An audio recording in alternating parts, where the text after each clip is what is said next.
From the New York Times, it's The Headlines. I'm Tracy Mumford. Today's Tuesday, July 28th. Here's what we're covering.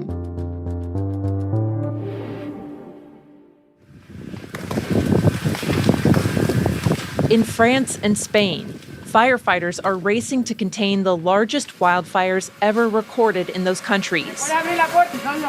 The blazes are ripping through parched forests and are now on the outskirts of Madrid and Bordeaux, blanketing the cities with smoke. In France, more than 200,000 people have been displaced from the hardest-hit region there, making it one of the largest peacetime evacuations in the country's history. The fires in France are also threatening a hub of aerospace and defense industries near Bordeaux, with factories housing dangerous materials. Employees have already been evacuated from one site where rocket fuel is packed into boosters for missiles. So far, most people have been able to escape the fires. France hasn't reported any deaths. Spanish authorities say 2 people were killed there. The thing that a lot of people are really worried about is that the window on fighting these fires, or the immediate window anyway, on fighting these fires might be closing because temperatures are going to spike again within the next day.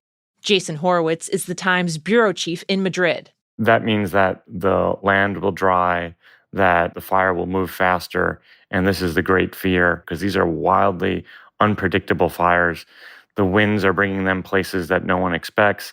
You have individual fires that are almost joining forces and becoming these mega fires that are eating vast terrain. So with the raising temperatures, people are increasingly worried. Europe has faced several waves of extreme heat this summer as it's warming faster than any other continent on Earth. And this week, Spain's prime minister said that the climate emergency is exceeding every threshold and scale that scientists had been warning about.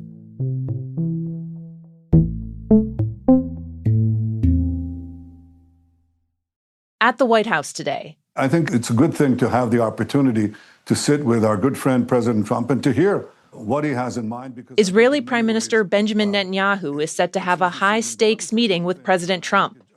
His visit to the U.S. is timed so he can also attend the funeral of the late Senator Lindsey Graham, who was a staunch supporter of Israel. Netanyahu said that when he meets with Trump, his top priority will be the war with Iran, which entered its 6th month today. Trump and Netanyahu went into the war together back in February, but they have failed to deliver the goals they set out of ending Iran's nuclear program and overthrowing the country's regime. And now the 2 leaders are being pulled in different directions. Trump is staring down midterm elections where his party could take a hit for what polling shows is a deeply unpopular conflict. And Trump said as recently as yesterday that he wants to negotiate with Iran. But according to a former Israeli military intelligence commander, Israeli leaders would rather see a return to all-out war, because any peace deal would only strengthen the Iranian regime that Israel wants to topple. He told the Times, quote, "Israel doesn't want to hear about an agreement."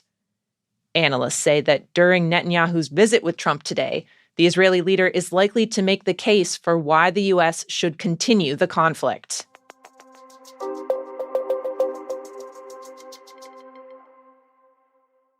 Georgia, New Hampshire, Michigan, Democratic seats, big primary coming up in Michigan. In the U.S., there are now less than 100 days until the midterms, where several close, heated battles will determine which party will control Congress. The stakes are high, not just for Maine, but nationwide.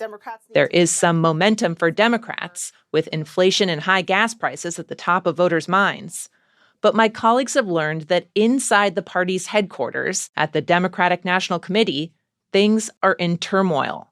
By far, the most acute issue facing the Democrats right now is money. President Trump has amassed an unprecedented $400 million war chest in a super PAC, and the Republican National Committee has $128.5 million cash on hand.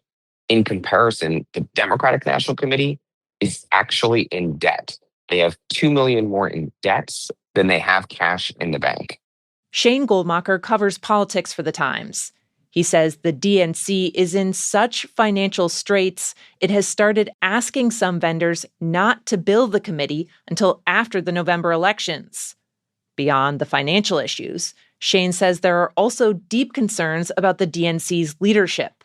The Democratic National Committee chairman, Ken Martin, is increasingly isolated, been struggling to make connections with major donors, and his frustrations are showing. There was an episode earlier this month where he threw his phone at the desk of a junior aide inside the party headquarters. And the incident was, in fact, reported to the Human Resources Department. And there was a subsequent meeting about his behavior. At this point, with the midterms just around the corner, there are a lot of Democrats that are really urgently hoping that the DNC gets its books and its business in order. And they are afraid that some of these mismanagement and cash crunch issues inside the party could hamper Democrats this fall. Shane says that in response to questions, a DNC official said asking vendors to delay billing is, quote, nothing more than standard negotiations. And the DNC chair, Ken Martin, declined a request for comment.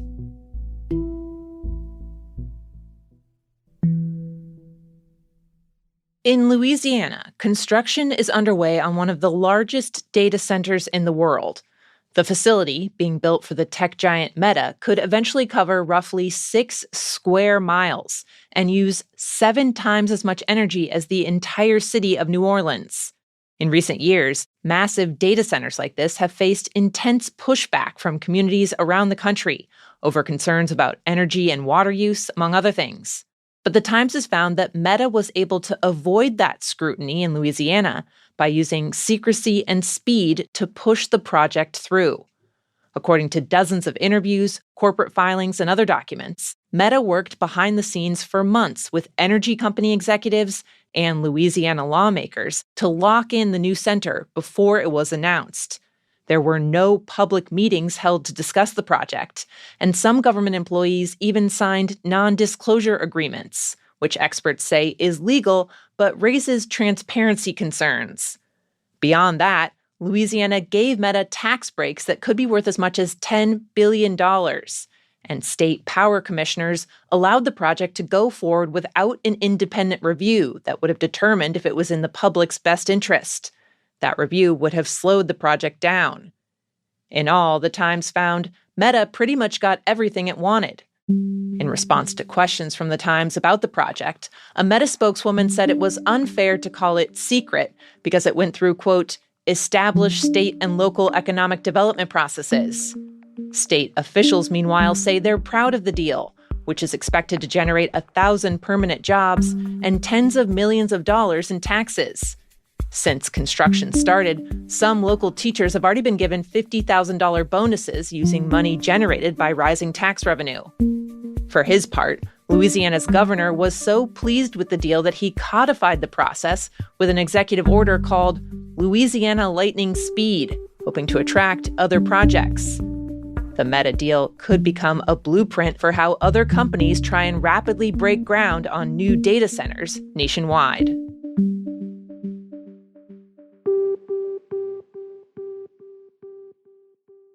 And finally, we'll put them into a cradle.